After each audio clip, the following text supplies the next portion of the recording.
the first of the three spirits. When Scrooge awoke, it was so dark, that looking out of bed, he could scarcely distinguish the transparent window from the opaque walls of his chamber. He was endeavouring to pierce the darkness with his ferret gaze, when the chimes of a neighbouring church struck the 4 quarters. So he listened for the hour. To his great astonishment, the heavy bell went on from 6 to 7, and from 7 to 8, and regularly up to 12, then stopped. 12. It was past 2 when he went to bed. The clock was wrong. An icicle must have got into the works. 12. He touched the spring of his repeater, to correct this most preposterous clock. Its rapid little pulse beat 12, and stopped. "Why, it isn't possible," said Scrooge, "that I can have slept through a whole day and far into another night. It isn't possible that anything has happened to the sun, and this is 12 at noon." The idea being an alarming one, he scrambled out of bed, and groped his way to the window. He was obliged to rub the frost off with the sleeve of his dressing gown before he could see anything, and could see very little then. All he could make out was, that it was still very foggy and extremely cold, and that there was no noise of people running to and fro, and making a great stir, as there unquestionably would have been if night had beaten off bright day, and taken possession of the world. This was a great relief, because 3 days after sight of this first of exchange paid to Mr. Ebenezer Scrooge on his order, and so forth, would have become a mere United States security if there were no days to count by. Scrooge went to bed again, and thought, and thought, and thought it over and over, and could make nothing of it. The more he thought, the more perplexed he was, and, the more he endeavoured not to think, the more he thought. Marley's ghost bothered him exceedingly.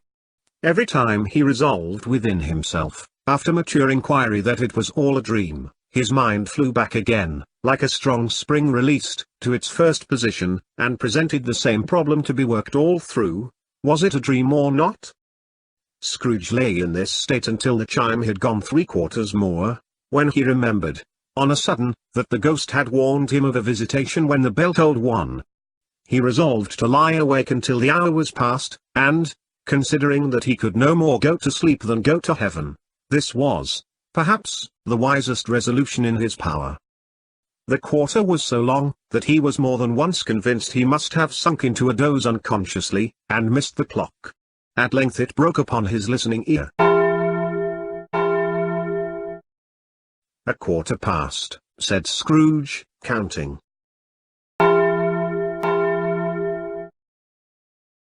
1/2 past, said Scrooge.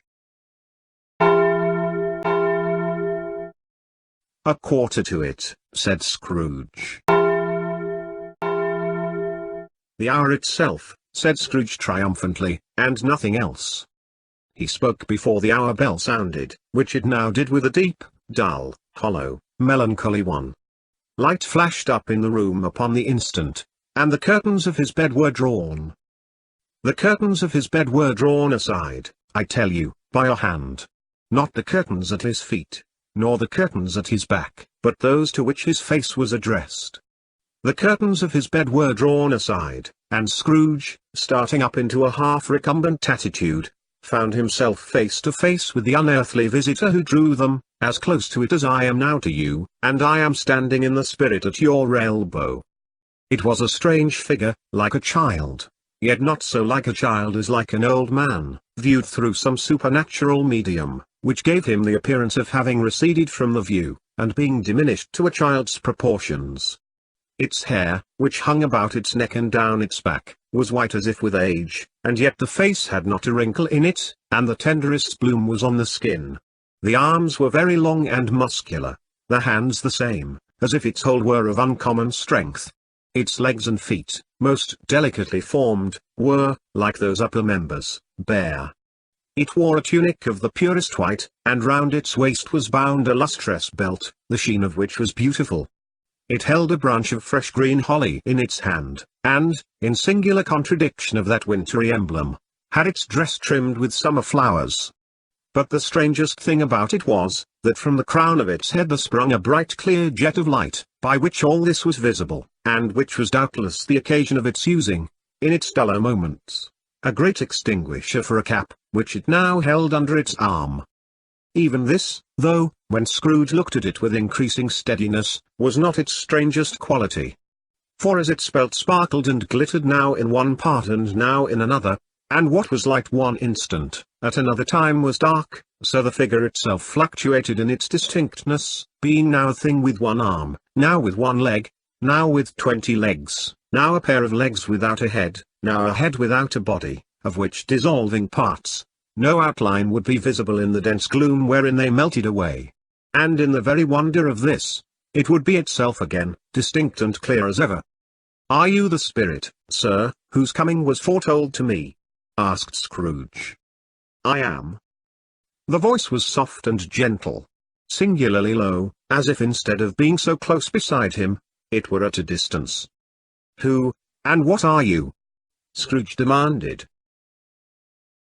"I am the ghost of Christmas past." "Long past?" inquired Scrooge, observant of its dwarfish stature. "No. Your past." Perhaps, Scrooge could not have told anybody why, if anybody could have asked him, but he had a special desire to see the spirit in his cap, and begged him to be covered. "What!" exclaimed the ghost, "would you so soon put out, with worldly hands, the light I give?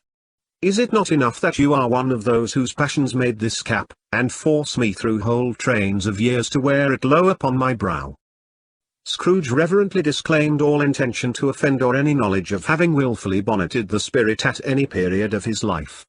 He then made bold to inquire what business brought him there. "Your welfare," said the ghost. Scrooge expressed himself much obliged, but could not help thinking that a night of unbroken rest would have been more conducive to that end. The spirit must have heard him thinking, for it said immediately, "Your reclamation, then. Take heed." It put out its strong hand as it spoke, and clasped him gently by the arm. "Rise, and walk with me." It would have been in vain for Scrooge to plead that the weather and the hour were not adapted to pedestrian purposes, that bed was warm, and the thermometer a long way below freezing, that he was clad but lightly in his slippers, dressing gown, and nightcap, and that he had a cold upon him at that time. The grasp, though gentle as a woman's hand, was not to be resisted. He rose, but finding that the spirit made towards the window, clasped his robe in supplication. "I am mortal," Scrooge remonstrated, "and liable to fall." "Bear but a touch of my hand there," said the spirit, laying it upon his heart, "and you shall be upheld in more than this." As the words were spoken, they passed through the wall, and stood upon an open country road, with fields on either hand. The city had entirely vanished. Not a vestige of it was to be seen. The darkness and the mist had vanished with it, for it was a clear, cold, winter day, with snow upon the ground. "Good heaven!" said Scrooge, clasping his hands together, as he looked about him. "I was bred in this place. I was a boy here." The spirit gazed upon him mildly. Its gentle touch, though it had been light and instantaneous, appeared still present to the old man's sense of feeling. He was conscious of 1,000 odours floating in the air, each one connected with 1,000 thoughts, and hopes, and joys, and cares long, long forgotten. "Your lip is trembling," said the ghost. "And what is that upon your cheek?" Scrooge muttered, with an unusual catching in his voice, that it was a pimple, and begged the ghost to lead him where he would. "You recollect the way?" inquired the spirit. "Remember it?" cried Scrooge with fervour. "I could walk it blindfold." "Strange to have forgotten it for so many years," observed the ghost. "Let us go on." They walked along the road, Scrooge recognizing every gate, and post, and tree, until a little market town appeared in the distance, with its bridge, its church, and winding river. Some shaggy ponies now were seen trotting towards them with boys upon their backs, who called to other boys in country gigs and carts, driven by farmers. All these boys were in great spirits, and shouted to each other, until the broad fields were so full of merry music, that the crisp air laughed to hear it. "These are but shadows of the things that have been," said the ghost. "They have no consciousness of us." The jocund travellers came on, and as they came, Scrooge knew and named them every one. Why was he rejoiced beyond all bounds to see them? Why did his cold eye glisten, and his heart leap up as they went past? Why was he filled with gladness when he heard them give each other Merry Christmas, as they parted at crossroads and byways, for their several homes? What was Merry Christmas to Scrooge? Out upon Merry Christmas. What good had it ever done to him? "The school is not quite deserted," said the ghost. "A solitary child, neglected by his friends, is left there still." Scrooge said he knew it. And he sobbed. They left the highroad, by a well-remembered lane, and soon approached a mansion of dull red brick, with a little weathercock-surmounted cupola on the roof, and a bell hanging in it. It was a large house, but one of broken fortunes, for the spacious offices were little used. Their walls were damp and mossy, their windows broken, and their gates decayed. Fowls clucked and strutted in the stables, and the coach-houses and sheds were overrun with grass. Nor was it more retentive of its ancient state, within, for entering the dreary hall, and glancing through the open doors of many rooms, they found them poorly furnished, cold, and vast. There was an earthy savour in the air, a chilly bareness in the place, which associated itself somehow with too much getting up by candlelight, and not too much to eat. They went, the ghost and Scrooge, across the hall, to a door at the back of the house. It opened before them, and disclosed a long, bare, melancholy room, made barer still by lines of plain deal forms and desks. At one of these a lonely boy was reading near a feeble fire, and Scrooge sat down upon a form, and wept to see his poor forgotten self as he used to be. Not a latent echo in the house, not a squeak and scuffle from the mice behind the panelling, not a drip from the half-thawed water spout in the dull yard behind, not a sigh among the leafless boughs of one despondent poplar, not the idle swinging of an empty storehouse door, no, not a clicking in the fire, but fell upon the heart of Scrooge with a softening influence, and gave a freer passage to his tears. The spirit touched him on the arm, and pointed to his younger self, intent upon his reading. Suddenly a man, in foreign garments, wonderfully real and distinct to look at, stood outside the window, with an axe stuck in his belt, and leading by the bridle an ass laden with wood. "Why, it's Ali Baba!" Scrooge exclaimed in ecstasy. "It's dear old honest Ali Baba. Yes, yes, I know. One Christmas time, when yonder solitary child was left here all alone, he did come, for the first time, just like that. Poor boy! And Valentine," said Scrooge, "and his wild brother, Orson, there they go. And what's his name, who was put down in his drawers, asleep, at the gate of Damascus, don't you see him? And the Sultan's groom turned upside down by the genii, there he is upon his head. Serve him right. I'm glad of it. What business had he to be married to the princess?" To hear Scrooge expending all the earnestness of his nature on such subjects, in a most extraordinary voice between laughing and crying, and to see his heightened and excited face, would have been a surprise to his business friends in the city, indeed. "There's the parrot!" cried Scrooge. "Green body and yellow tail, with a thing like a lettuce growing out of the top of his head. There he is. Poor Robin Crusoe, he called him, when he came home again after sailing round the island. Poor Robin Crusoe, where have you been, Robin Crusoe?" The man thought he was dreaming, but he wasn't. It was the parrot, you know. There goes Friday, running for his life to the little creek. Hulloa! Hoop! Hullo! Then, with a rapidity of transition very foreign to his usual character, he said, in pity for his former self, "Poor boy!" and cried again. "I wish," Scrooge muttered, putting his hand in his pocket, and looking about him, after drying his eyes with his cuff, "but it's too late now." "What is the matter?" asked the spirit. "Nothing," said Scrooge. "Nothing. There was a boy singing a Christmas carol at my door last night. I should like to have given him something, that's all." The ghost smiled thoughtfully, and waved its hand, saying as it did so, "Let us see another Christmas." Scrooge's former self grew larger at the words, and the room became a little darker and more dirty. The panels shrunk, the windows cracked, fragments of plaster fell out of the ceiling, and the naked laths were shown instead, but how all this was brought about, Scrooge knew no more than you do. He only knew that it was quite correct, that everything had happened so, that there he was, alone again, when all the other boys had gone home for the jolly holidays. He was not reading now, but walking up and down despairingly. Scrooge looked at the ghost, and with a mournful shaking of his head, glanced anxiously towards the door. It opened, and a little girl, much younger than the boy, came darting in, and putting her arms about his neck, and often kissing him, addressed him as her dear, dear brother. "I have come to bring you home, dear brother," said the child, clapping her tiny hands, and bending down to laugh. "To bring you home, home, home." "Home, little Fan," returned the boy. "Yes," said the child, brimful of glee. "Home, for good and all. Home, for ever and ever. Father is so much kinder than he used to be, that home's like heaven. He spoke so gently to me one dear night when I was going to bed, that I was not afraid to ask him once more if you might come home, and he said yes, you should, and sent me in a coach to bring you.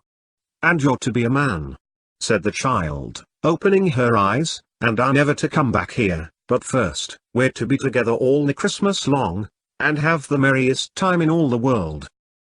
"You are quite a woman, little Fan," exclaimed the boy. She clapped her hands and laughed, and tried to touch his head, but being too little, laughed again, and stood on tiptoe to embrace him. Then she began to drag him, in her childish eagerness, towards the door, and he, nothing loath to go, accompanied her. A terrible voice in the hall cried, "Bring down Master Scrooge's box, there." And in the hall appeared the schoolmaster himself, who glared on Master Scrooge with a ferocious condescension, and threw him into a dreadful state of mind by shaking hands with him. He then conveyed him and his sister into the veriest old well of a shivering best parlour that ever was seen, where the maps upon the wall, and the celestial and terrestrial globes in the windows, were waxy with cold. Here he produced a decanter of curiously light wine, and a block of curiously heavy cake, and administered instalments of those dainties to the young people, at the same time, sending out a meagre servant to offer a glass of something to the post-boy, who answered that he thanked the gentleman, but if it was the same tap as he had tasted before, he had rather not. Master Scrooge's trunk being by this time tied on to the top of the chaise, the children bade the schoolmaster good-bye right willingly, and getting into it, drove gaily down the garden sweep, the quick wheels dashing the hoarfrost and snow from off the dark leaves of the evergreens like spray. "Always a delicate creature, whom a breath might have withered," said the ghost. "But she had a large heart." "So she had," cried Scrooge. "You are right. I will not gainsay it, spirit. God forbid."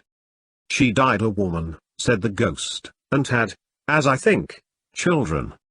"One child," Scrooge returned. "True," said the ghost. "Your nephew?" Scrooge seemed uneasy in his mind, and answered briefly, "Yes." Although they had but that moment left the school behind them, they were now in the busy thoroughfares of a city, where shadowy passengers passed and repassed, where shadowy carts and coaches battled for the way, and all the strife and tumult of a real city were.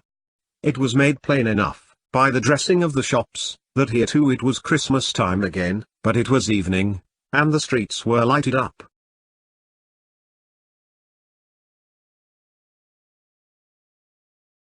The ghost stopped at a certain warehouse door, and asked Scrooge if he knew it. "Know it?" said Scrooge. "I was apprenticed here." They went in.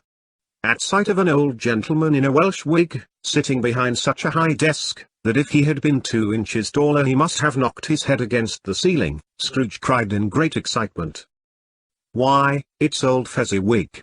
Bless his heart, it's Fezziwig alive again!" Old Fezziwig laid down his pen, and looked up at the clock, which pointed to the hour of 7.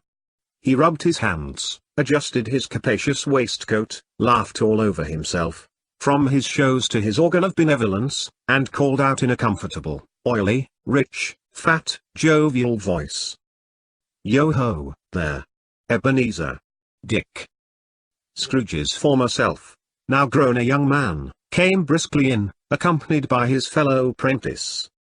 "Dick Wilkins, to be sure," said Scrooge to the ghost. "Bless me, yes. There he is.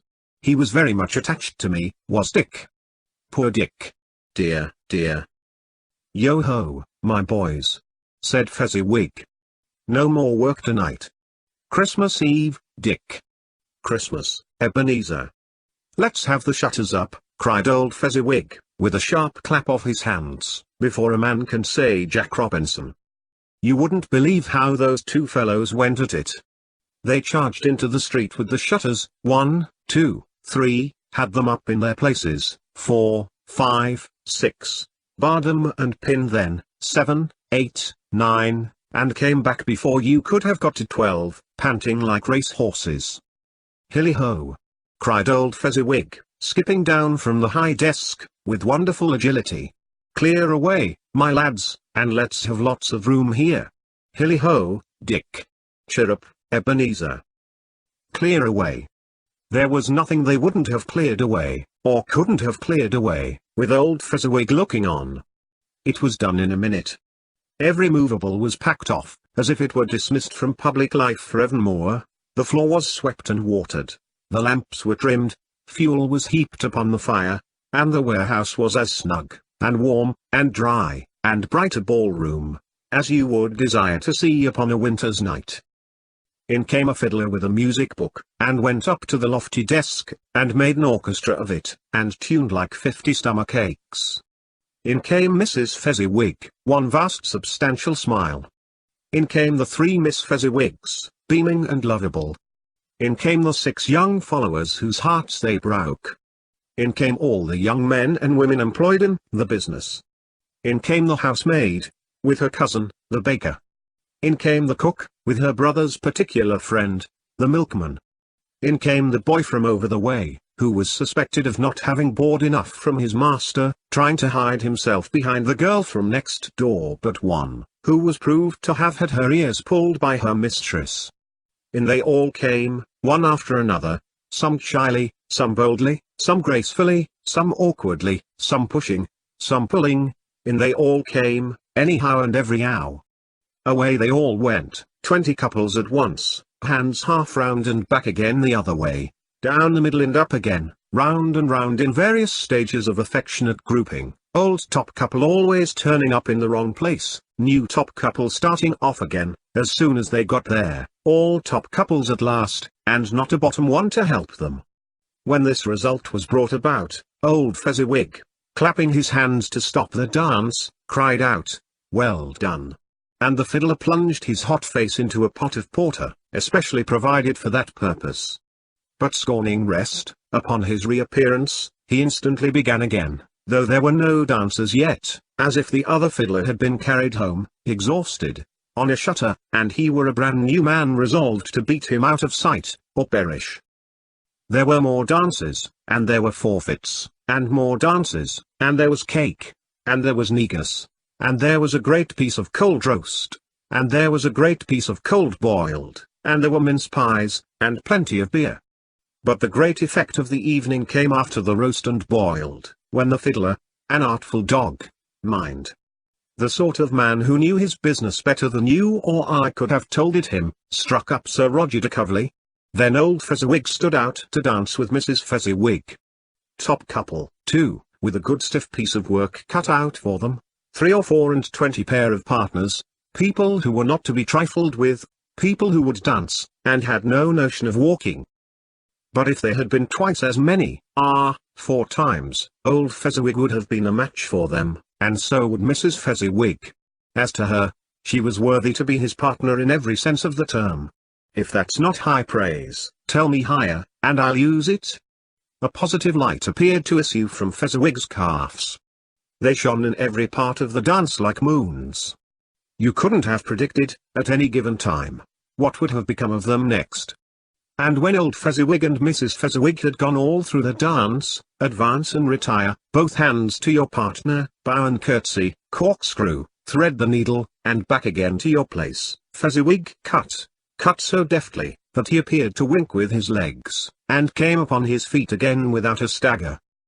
When the clock struck 11, this domestic ball broke up. Mr. and Mrs. Fezziwig took their stations, one on either side of the door, and shaking hands with every person individually as he or she went out, wished him or her a Merry Christmas. When everybody had retired but the two prentices, they did the same to them, and thus the cheerful voices died away, and the lads were left to their beds, which were under a counter in the back shop. During the whole of this time, Scrooge had acted like a man out of his wits. His heart and soul were in the scene, and with his former self. He corroborated everything, remembered everything, enjoyed everything, and underwent the strangest agitation. It was not until now, when the bright faces of his former self and Dick were turned from them, that he remembered the ghost, and became conscious that it was looking full upon him, while the light upon its head burnt very clear. "A small matter," said the ghost, "to make these silly folks so full of gratitude." "Small," echoed Scrooge. The spirit signed to him to listen to the two apprentices, who were pouring out their hearts in praise of Fezziwig, and when he had done so, said, "Why? Is it not? He has spent but a few pounds of your mortal money, 3 or 4 perhaps. Is that so much that he deserves this praise?" "It isn't that," said Scrooge, heated by the remark, and speaking unconsciously like his former, not his latter, self. "It isn't that, spirit. He has the power to render us happy or unhappy, to make our service light or burdensome, a pleasure or a toil. Say that his power lies in words and looks, in things so slight and insignificant that it is impossible to add and count them up. What then? The happiness he gives, is quite as great as if it cost a fortune." He felt the spirit's glance, and stopped. "What is the matter?" asked the ghost. "Nothing in particular," said Scrooge. "Something, I think?" the ghost insisted. "No," said Scrooge, "no. I should like to be able to say a word or two to my clerk just now. That's all." His former self turned down the lamps as he gave utterance to the wish, and Scrooge and the ghost again stood side by side in the open air. "My time grows short," observed the spirit. "Quick!" This was not addressed to Scrooge, or to anyone whom he could see, but it produced an immediate effect. For again Scrooge saw himself. He was older now, a man in the prime of life. His face had not the harsh and rigid lines of later years, but it had begun to wear the signs of care and avarice. There was an eager, greedy, restless motion in the eye, which showed the passion that had taken root, and where the shadow of the growing tree would fall. He was not alone, but sat by the side of a fair young girl in a mourning dress, in whose eyes there were tears, which sparkled in the light that shone out of the ghost of Christmas past. "It matters little," she said, softly. "To you, very little. Another idol has displaced me, and if it can cheer and comfort you in time to come, as I would have tried to do, I have no just cause to grieve." "What idol has displaced you?"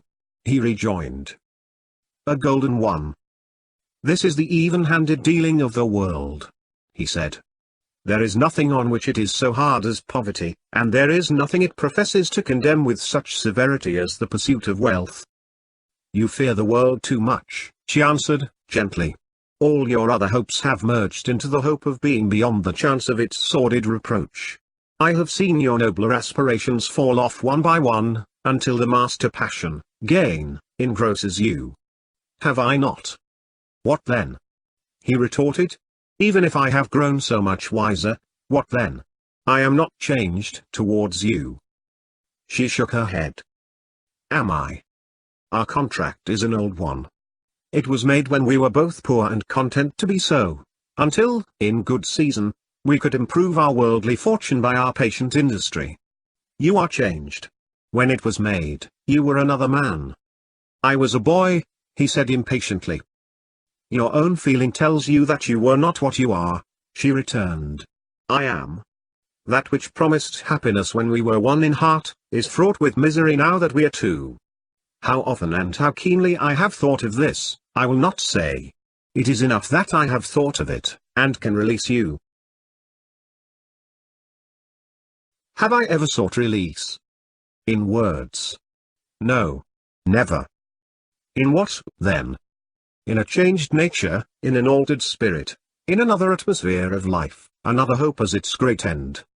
In everything that made my love of any worth or value in your sight. "If this had never been between us," said the girl, looking mildly, but with steadiness, upon him. "Tell me, would you seek me out and try to win me now?" "Ah, no." He seemed to yield to the justice of this supposition, in spite of himself. But he said with a struggle, "You think not?" "I would gladly think otherwise if I could," she answered. "Heaven knows. When I have learned a truth like this, I know how strong and irresistible it must be. But if you were free today, tomorrow, yesterday, can even I believe that you would choose a dowerless girl, you who, in your very confidence with her, weigh everything by gain, or, choosing her, if for a moment you were false enough to your one guiding principle to do so, do I not know that your repentance and regret would surely follow? I do, and I release you. With a full heart, for the love of him you once were." He was about to speak, but with her head turned from him, she resumed. "You may, the memory of what is past half makes me hope you will, have pain in this. A very, very brief time, and you will dismiss the recollection of it, gladly, as an unprofitable dream, from which it happened well that you awoke. May you be happy in the life you have chosen."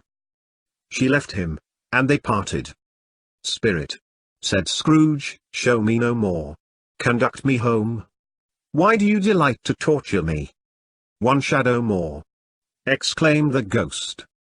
"No more," cried Scrooge. "No more, I don't wish to see it. Show me no more." But the relentless ghost pinioned him in both his arms, and forced him to observe what happened next. They were in another scene and place, a room, not very large or handsome, but full of comfort. Near to the winter fire sat a beautiful young girl, so like that last that Scrooge believed it was the same, until he saw her, now a comely matron, sitting opposite her daughter. The noise in this room was perfectly tumultuous, for there were more children there than Scrooge in his agitated state of mind could count, and, unlike the celebrated herd in the poem, they were not 40 children conducting themselves like one, but every child was conducting itself like 40. The consequences were uproarious beyond belief, but no one seemed to care. On the contrary, the mother and daughter laughed heartily, and enjoyed it very much, and the latter, soon beginning to mingle in the sports, got pillaged by the young brigands most ruthlessly. What would I not have given to one of them? Though I never could have been so rude, no, no. I wouldn't for the wealth of all the world have crushed that braided hair, and torn it down, and for the precious little shoe, I wouldn't have plucked it off. God bless my soul. To save my life. As to measuring her waist in sport, as they did, bold young brood, I couldn't have done it. I should have expected my arm to have grown round it for a punishment, and never come straight again. And yet I should have dearly liked, I own, to have touched her lips, to have questioned her, that she might have opened them, to have looked upon the lashes of her downcast eyes, and never raised a blush, to have let loose waves of hair, an inch of which would be a keepsake beyond price. In short, I should have liked, I do confess, to have had the lightest license of a child, and yet to have been man enough to know its value. But now a knocking at the door was heard, and such a rush immediately ensued that she with laughing face and plundered dress was borne towards it, the centre of a flushed and boisterous group, just in time to greet the father, who came home attended by a man laden with Christmas toys and presents. Then the shouting and the struggling, and the onslaught that was made on the defenceless porter. The scaling him with chairs for ladders to dive into his pockets, despoil him of brown paper parcels, hold on tight by his cravat, hug him round his neck, pommel his back, and kick his legs in irrepressible affection. The shouts of wonder and delight with which the development of every package was received. The terrible announcement that the baby had been taken in the act of putting a doll's frying pan into his mouth, and was more than suspected of having swallowed a fictitious turkey, glued on a wooden platter. The immense relief of finding this a false alarm. The joy, and gratitude, and ecstasy. They are all indescribable alike. It is enough that by degrees the children and their emotions got out of the parlour, and by one stair at a time, up to the top of the house, where they went to bed, and so subsided. And now Scrooge looked on more attentively than ever, when the master of the house, having his daughter leaning fondly on him, sat down with her and her mother at his own fireside, and when he thought that such another creature, quite as graceful and as full of promise, might have called him father, and been a springtime in the haggard winter of his life, his sight grew very dim indeed. "Belle," said the husband, turning to his wife with a smile, "I saw an old friend of yours this afternoon." "Who was it?" "Guess." "How can I tut? Don't I know?" she added in the same breath, laughing as he laughed. "Mr. Scrooge." Mr. Scrooge it was. I passed his office window, and as it was not shut up, and he had a candle inside, I could scarcely help seeing him. His partner lies upon the point of death, I hear, and there he sat alone. Quite alone in the world, I do believe. "Spirit," said Scrooge in a broken voice, "remove me from this place." "I told you these were shadows of the things that have been," said the ghost. "That they are what they are, do not blame me. Remove me." Scrooge exclaimed, "I cannot bear it." He turned upon the ghost, and seeing that it looked upon him with a face, in which in some strange way there were fragments of all the faces it had shown him, wrestled with it. "Leave me. Take me back. Haunt me no longer." In the struggle, if that can be called a struggle in which the ghost with no visible resistance on its own part was undisturbed by any effort of its adversary, Scrooge observed that its light was burning high and bright, and dimly connecting that with its influence over him, he seized the extinguisher cap, and by a sudden action pressed it down upon its head. The spirit dropped beneath it, so that the extinguisher covered its whole form, but though Scrooge pressed it down with all his force, he could not hide the light, which streamed from under it, in an unbroken flood upon the ground. He was conscious of being exhausted, and overcome by an irresistible drowsiness, and, further, of being in his own bedroom. He gave the cap a parting squeeze, in which his hand relaxed, and had barely time to reel to bed, before he sank into a heavy sleep,